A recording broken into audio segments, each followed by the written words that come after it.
ভয়াবহ অগ্নিকাণ্ডের জেরে সর্বশান্ত মালদার এক পরিবার। মালদার মানিকচকে ভয়াবহ অগ্নিকাণ্ডের জেরে সর্বশান্ত এক পরিবার।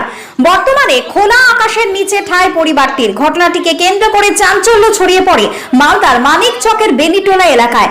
অগ্নিকাণ্ডের জেরে একটি পরিবারের দুটি ঘরে থাকা আসবাবপত্র, নগদ টাকা, সোনা দানা, কাগজপত্র পুড়ে ছাই হয়ে যায় বলেই জানা গিয়েছে। ক্ষতিগ্রস্ত পরিবারের লোকজনের দাবি, শুক্রবার বিকেল নাগাদ প্রথমে প্রতিবেশী বীরেন মণ্ডলের বাড়িতে আগুন লাগে। ফলে বীরেন মণ্ডলের 3টি সাইকেল পুড়ে যায়। মুহূর্তের মধ্যে সেই আগুন ছড়িয়ে পড়ে উত্তম বসাকের ঘরে। নিমিষের মধ্যে আগুন দাউ দাউ করে জ্বলে ওঠে। উত্তম বসাকের দুটি ঘরে ভয়াবহ আগুন লাগে। অগ্নিকাণ্ডের জেরে দুটি ঘরের আসবাবপত্র, জামা কাপড়, প্রয়োজনীয় নথিপত্র, সোনা দানা একেবারে আগুনে পুড়ে ছাই হয়ে যায় বলেই খবর। সব মিলিয়ে লক্ষাধিক টাকার ক্ষয়ক্ষতি হয়েছে বলেই দাবি। ঘটনাটা স্যার ওই দিক থেকে পাশের বাড়ি থেকে আগুনটা এসেছিল স্যার। তারপর আমি জানতে পারলাম স্যার, যে ঘুমিয়েছিলাম তো আমি বললাম স্যার কি আগুন লেগে গেল, সব জিনিসপত্র বের করো, ওই দিক থেকে আগুন লাগলো। হ্যাঁ, পাশের বাড়িটাও বলেনি আমাদেরকে, ওরা নিজের জিনিসটা বের করে বাইরে করে নিয়েছে, তাও জানাচ্ছে না যে আগুন লাগলো, তারা নিজের বাড়ির জিনিস বের করে নাও, কিন্তু বলেনি। তারপর আমি জানতে পারলাম স্যার, তারপরে আমি বের করেছি। এই বর্তমানে তো স্যার সবই কিছু তো পড়ে গেছে স্যার, কিছু তো নাই স্যার।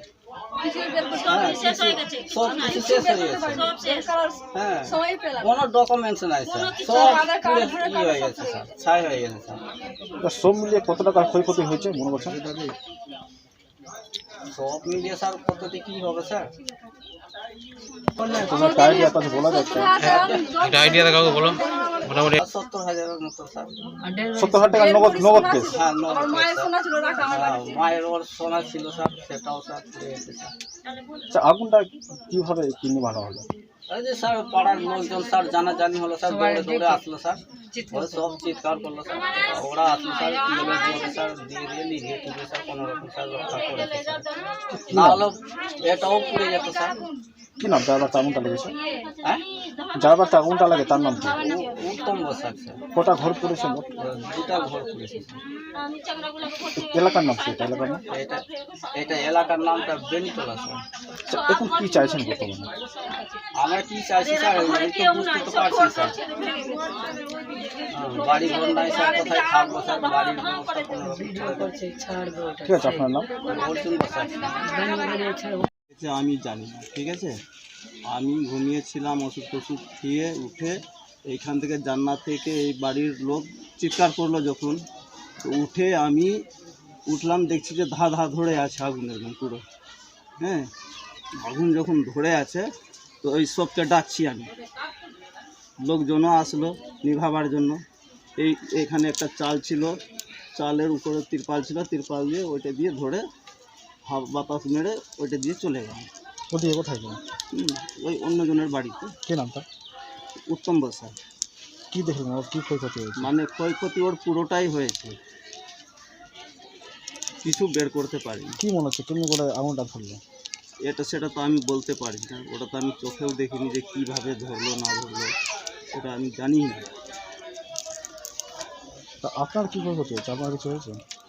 আমার তো ক্ষতি যে হয়েছে এইগুলোই পুড়েছে। 3-4টা সাইকেল ছিল, এই ঘরেও ধরেছিল আগুন, কোনো রকম নিভালাম। এইদিকে বাতাস ছিল না বলে না তো।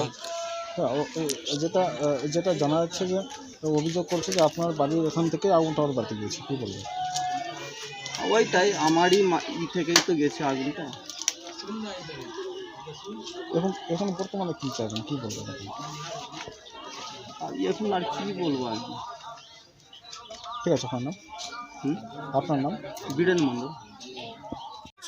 আমরা দুপুরের সময় খাওয়া দাওয়া করছিলাম, তারপরে পাশে আগুন ধরে নিয়েছে। তারপরে আমি যা পারলাম কিছুটা বের করতে পেরেছি, আর বাড়ির যত জিনিসপত্র ছিল সবই পুড়ে গেছে। কী কী বলেছে? মিটকেস, খবর খাট, বিছানা, গদি আর টাকা পয়সা ছিল কিছুটা, সেটা নষ্ট হয়ে গেছে। কী নাম যার বাড়িতে যে কটা ঘর পড়েছে? আমাদের দুটো করে পড়ে গেছে, কিছুই নেই। ঘরের ভিতরে কী রাখছে, কী ছিল? এই মানে এই বাড়ির যাবতীয় জিনিসপত্র ছিল, মিটকেস ছিল, বিছানা ছিল, গদি ছিল, আর টাকা পয়সা ছিল, আর সব মিলিয়ে কত টাকা হবে ক্ষয়ক্ষতি? পরবর্তী হয়ে যাবে প্রায় 30-40 হাজার মতো হয়ে যাবে। এখন কি চাইছো বর্তমানে? আপাতত চাইছি যে থাকার মতো একটা কিছু একটু সাহায্য পেলে ভালো হতো। আচ্ছা, এই এলাকার নামটা কি এটা? এটা মানিকচক বেঙ্গল। ঠিক আছে, তোমার নাম? আমার নাম শান্ত কুমার বসাক। বাবার নাম? শান্ত কুমার বসাক। কি দেখলেন আজকে? আমি আসলাম মানিকচক, এটা হচ্ছে বিডিও অফিস কলোনি। এখানে দেখছি যা অবস্থা, সব ধূলিসাৎ হয়ে গেছে, আগুনে কিছু নাই, বশীভূত হয়ে গেছে। যা দেখছি কাপড় চোপড় যা ছিল কিছুই নেই। তো এটা সম্ভবত আমার মানে ধারণা যে পাশের বাড়ি থেকে কোনো রকম আগুনটা এসছে, এখানে উনুনের আগুন আছে। ভাগ্যক্রমে যে হাওয়া টাওয়া কিছু নেই, হাওয়া থাকলে পরে তো সবই শেষ হয়ে যেত। সরকারের তরফ থেকে যা দেওয়ার সরকার দিয়েছে, বিডিও সাহেব দিয়েছেন। বিডিও সাহেবকে আমি বললাম যে ওনার আরও কিছু বাড়তি কিছু দেওয়া উচিত। তো উনি বলেন ঠিক আছে, চিরা বা চালটা সে উনি ব্যবস্থা করে দেবেন। এরপরে যদি কোনো সুবিধা আসে তাহলে বিডিও সাহেবকে বলে আমাদের এখান থেকে একটা ব্যবস্থা করে দেওয়া যাবে ইলেকশনের পর। আচ্ছা, ওনারা বলছে যে একটা বাড়ির দাবি করছে। আর নিশ্চয় দাবি তো করতেই পারে, দাবি তো গরিব মানুষের দাবি তো করতে পারে, ঠিক আছে। তা আমরা যতটুকু পূরণ করব। আমাদের এখন তো কিছু বলতে পারবো না, আমরা এই মুহূর্তে দিব। তো আমাদের এম্বার্গো আছে, আমাদের যদি গভর্নমেন্ট থেকে যদি আসে তাহলে ফার্স্ট প্রায়োরিটি এরা পাবে, ঠিক আছে।